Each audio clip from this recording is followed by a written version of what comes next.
그 다음은 이 점유자와 이제 좀 비교하는 어떤 개념이 되겠는데요. 점유보조자라고 하는 그런 개념을 좀 이해하셔야 됩니다. 일단 결론적으로 이게 점유자가 아니라 단순히 점유보조자에 불과한 사람은 피고가 될 수가 없어요.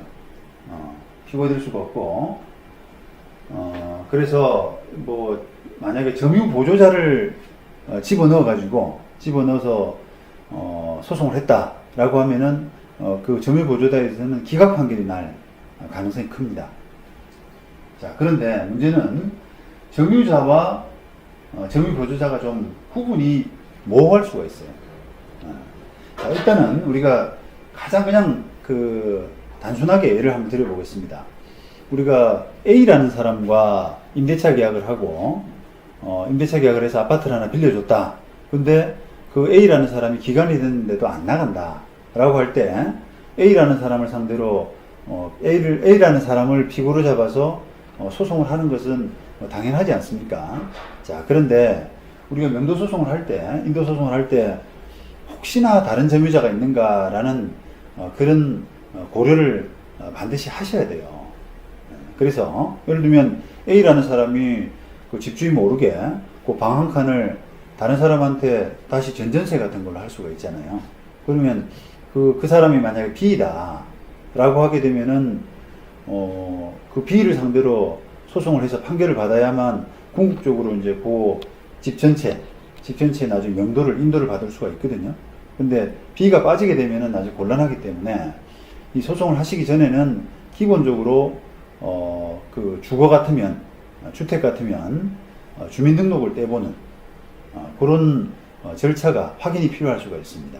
자, 그래서 누가 있나 싶어서 이제 떼봤더니 A는 당연히 있을 테고 A-라는 사람이 있는데 그 사람이 A하고 부부관계예요.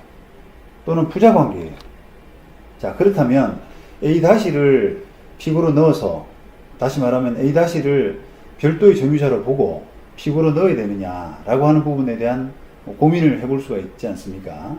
자, 그런데 이 A-는 이런 이제 그 가족 간의 관계에 있다면 이 전형적으로 이 점유보조자라고 일반적으로 판단을 합니다. 그래서 그런 정도의 관계라면 A-는 피고에서 빼야 되는 것이 맞는 거예요.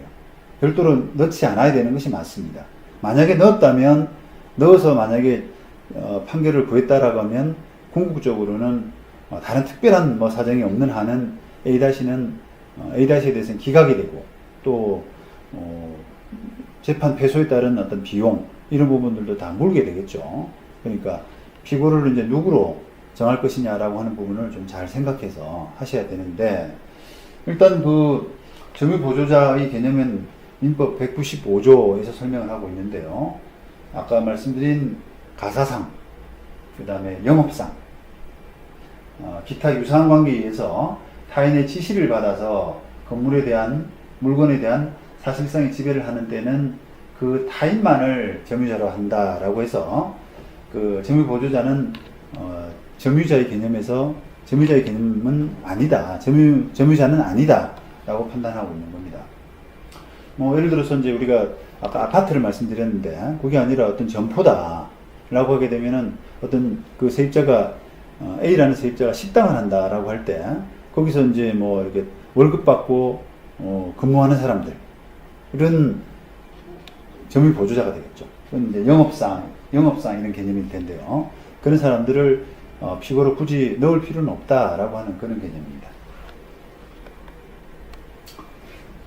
자, 이것도 이제 쭉 이렇게 이제 점유자냐, 점유보조자냐, 이런 것들을 이제 따지는 그런 사건이 되는데, 보시겠습니다. 98년도 처가 남편 등과 함께 토지 및 건물을 점유 사용하면서 소유자의 명도 요구를 거부할 때 소유자에 대한 관계에서 단순한 점유보조자인지 하는 부분, 그런 판단에서 점유보조자가 아니다 라고 이제 그렇게 판단했어요.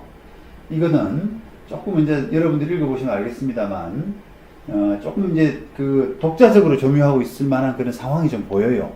부부긴 하지만, 그 남편의 점유를 쳐내고 자기가 다 점유한다든지 하는 그런 상황이 있었기 때문에 단순히 점유 보조자가 아니다.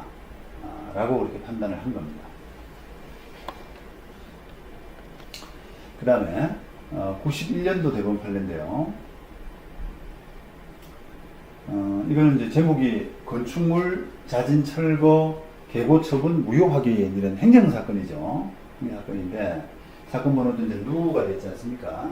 대법원 사건의 행정사건의 대법원 사건은 누거든요.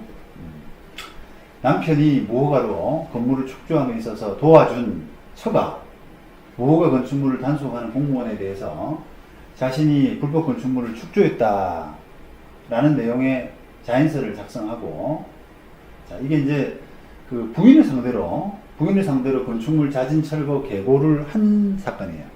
근데 그 부인이라는 사람이 과연 그 건축물 자진 철거 계고의 대상이 될 수 있느냐 라고 하는 건데, 그 부인이 그럼 어떤 일을 했냐면 그 단속하는 공무원한테 자신이 불법 건축물을 축조했다는 자인서를 작성을 한 겁니다. 그리고 자기 앞으로 부과된 과태료를 이의 없이 납부한 그런 사정이 있다. 하지만 그런 사정만으로는 그 사람을 그 철거 개고 처분의 대상으로 볼 수 없다. 왜냐하면 이 사람은 단순히 점유 보조자에 불과하기 때문에.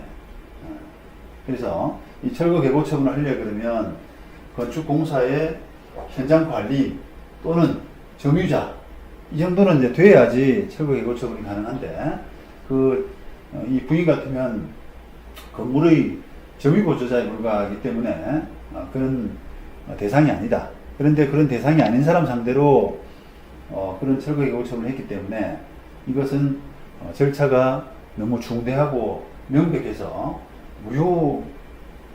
무효라고 볼 수밖에 없다 라고 하는 그런 판단을 한 겁니다. 그 다음에 1980년 사건인데요.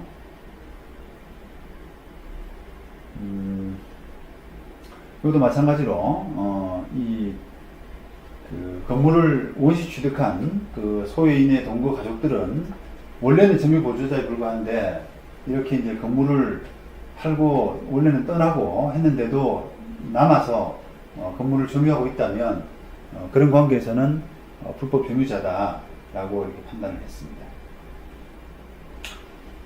자, 이렇게 이제 점유자와 점유 보조자는 개념 차이가 엄연히 있는 개념인데 실무상으로는 참 이게 구분이 잘 안 될 때가 많아요.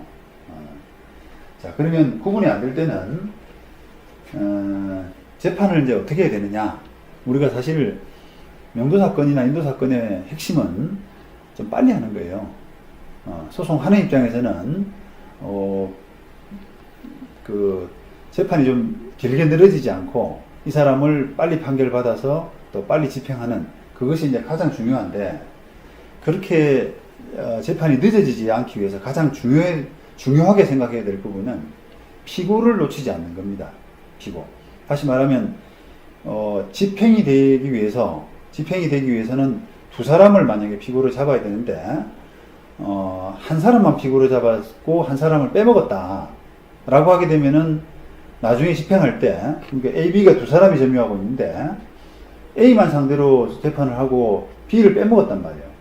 그럼 나중에 A한테는 승소해가지고 그 판결문을, 그 A에 대한 판결문을 가지고 집행이 들어갔지만 그 현장에서, 집행 현장에서 B가 나도 점유자인데 라고 하면서 이렇게 그 이의를 할 때 그걸 그 뿌리치고 그걸 극복하고 집행할 수 있는 방법이 없단 말이죠. B가 점유자라고 한다면. 그래서 그런 사태가 가장 이제 명도사건에서는 어떻게 보면 월스트 케이스거든요. 가장 이게 최악의 케이스예요. 한참 열심히 A하고 뭐 별의별 거 가지고 같은 쟁점 가지고 싸우고 송달해서 갖은 고생 끝에 A 상대로 판결을 받았더니만 나중에 집행하러 갔더니 B가 또 이렇게 나도 점유자다 라고 하면서 B에 대해서 집행이 안 돼버리는, 그래서 다시 B에 대해서 소송할 수밖에 없는 그런 케이스가 가장 최악의 경우예요. 시간이 너무 늘어난다는 거죠. 물론 뭐 재판을 하면 보통의 사건의 경우는 B한테 대해서도 이깁니다. 승소합니다. 그런데 새로 어떤 피고를 잡아서 새로 소송을 한다는 것은 소송이 최소한 6개월 아니면 1년이에요, 거의. 왜냐하면 건물 명도 사건에서 일반적으로 피고들은 그 재판을 지연시키려고 하는 경향이 있거든요.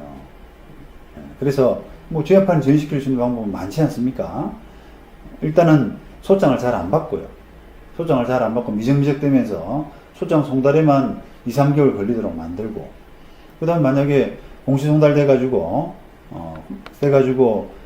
재판이 겨우 열렸는데, 그때서야 변호사 선임한답시고 또 재판 연기를 시키고 주장을 지연하고 하면서 재판을 자꾸 끈단 말이에요.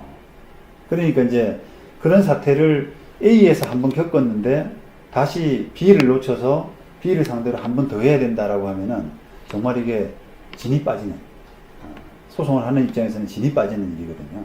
그래서 보통 이제 그렇게까지 가면 제 경험상으로 볼 때 합의를 하더라고요. 도저히 내가 저 사람들한테 못 당하겠다. 이길 수가 없다. 그냥 돈 줘서 내보내는 게 낫겠다. 이제 소송 도저히 못 하겠다. 이렇게 되거든요.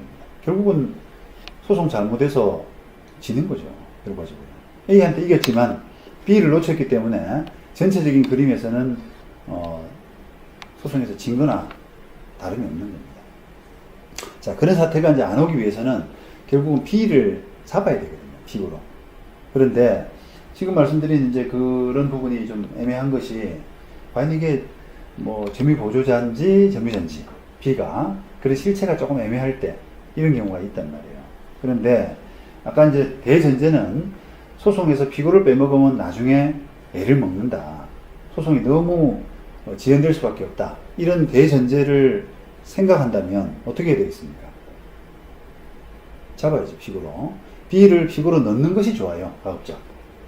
애매할 때는 넣는다. 성격이 B의 B의 지위에 애매한, 판단이 애매한 그런 상황이 될 때는 B를 포함시킨다. 피고로 포함시켜서 같이 한다. 이런 원칙입니다. 그래서 일단 소를 하고요. 자, 그 다음에서 재판에서는 그럼 어떻게 하느냐 할 때, 재판 과정에서 상대방이 어떤 주장을 하는지를 좀 지켜보죠. 지켜봐서 만약에 이제 그 주장에 따라서 이제 구체적으로 대응하면 되는데요. 우리 소송이 왜 지금 이제 피고를 빼먹으면 안 되느냐라고 할 때, 필요적 공동소송이라고 하는 그런 피고 추가라고 하는 그런 소송법의 이제 원칙, 이런 부분을 조금 여러분들이 이해하셔야 됩니다. 그러니까 다시 말하면 원칙적으로는 어떤 소송, 한번 예를 들면 A를 상대로 제기한 소송이 있다. 그런데 그 소송에서 소송하다 보니까 B가 발견된다. 점유자로. 그렇게 한다고 해서 B를 A 상대로 하는 그 재판에 추가시킬 수가 없다는 거예요. 원칙적으로. 피고 추가는 원칙적으로 불가합니다. 이제 그 이유는 피고의 방어권 문제라든지 그런 것 때문에 두고 있는데, 어쨌든 피고를 추가하는 것은, 소송에 추가하는 것은 원칙적으로 불가해요. 다만 필요적 공동소송 이런 것들 예외적으로 추가가 되는 경우가 있습니다만 안 되기 때문에 가급적이면 넣어서, 시작할 때 애매한 사람들은 공동피고로 넣어서, 또는 정 안 되면 별도로 A도 하나 소송하고 B도 소송하고 이렇게 한다든지 소송해야 된다는 겁니다. 자, 그렇게 해서 이렇게 조금 애매한 사람을 상대로 소송을 했다. 근데 그 재판에서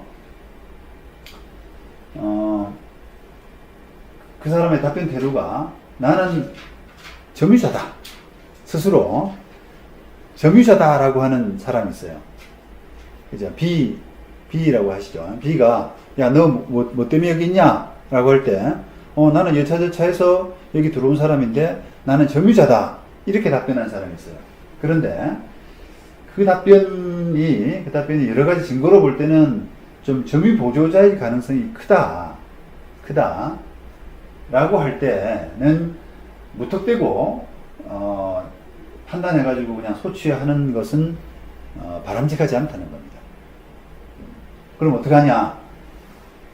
재판에서 패소할 것을 각오하고, 그대로 소유지해가지고 법원 판단을 한번 받아보는 것이 좋아요. 왜냐? 나중에 집행 때문에 그렇습니다. 집행 때문에.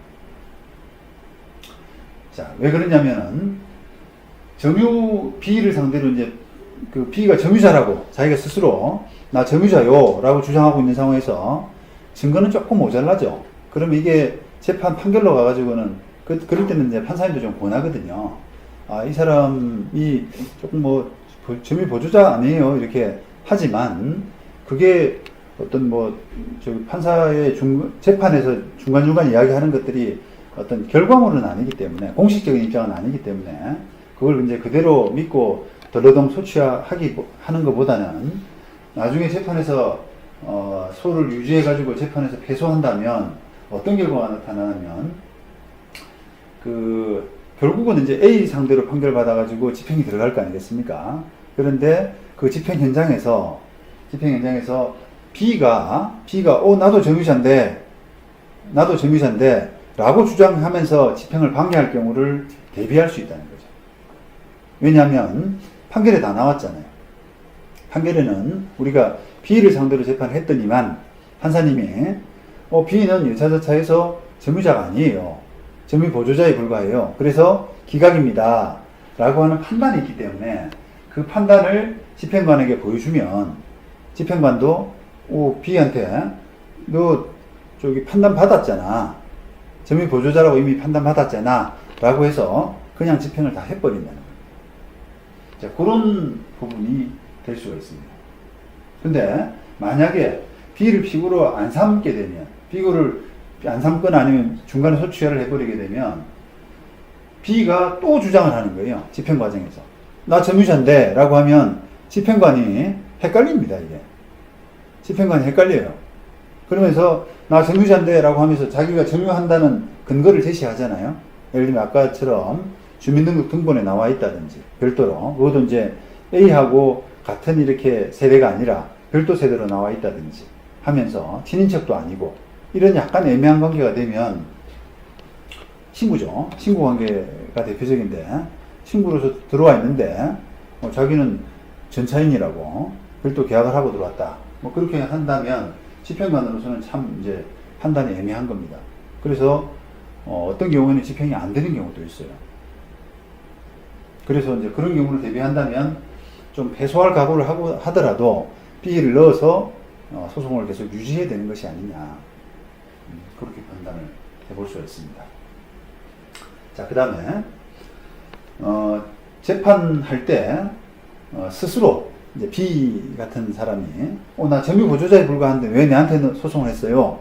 이렇게 재판에서 답변하는 경우가 있습니다. 자, 그렇다면 요런 사람에 대해서는 소를 취하해도 무방해요. 소를 취하해도. 자, 그렇게 해서 취하하고 A만 상대로 판결을 받아서 집행을 들어갔더니 B가 말을 뒤집고 나 점유자인데 나 여기 점유하고 있는데 집행 안 돼. 이렇게 할 때 그 사람이 재판에서 주장한 그걸 보여주는 겁니다. 서류를 준비서면 같은 걸 보여주면 집행관이 너 재판에서는 점유 보조자라고 했잖아. 물론 뭐 이런 이제 소를 취하는 것은 여러 가지 면에서 그 사람이 점유자라고 보이지 않을 때, 점유자라고 보이지 않고 그냥 점유 보조자로 보일 때는 초를 취하면 되는 것이고요. 상대방이 B가 점유 보조자에 불과하다라고 주장하더라도 여러 가지 면에서 점유자라고 보이면 취하하시면 안 되는 거죠. 판단을 받아야 됩니다. 그냥 B의 입장에서는 단순히 자기가 점유자임에도 불구하고 그냥 그 재판을 모면하기 위해서 점유 보조자라고 그냥 변명하는 경우가 있거든요. 그런 경우를 생각한다면 그냥 무턱대고 이렇게 취해 주시면 안 되는 거죠. 자, 그래서 이런 그 어떤 종합적인 이런 부분을 잘 이제 반영을 해서 원칙은 좀 피고를 넉넉하게 넣는다. 그리고 그 피고의 태도에 따라서 재판을 진행한다. 라고 하는 그런 스탠스로 재판을 진행하시는 것이 가장 적절할 것 같습니다.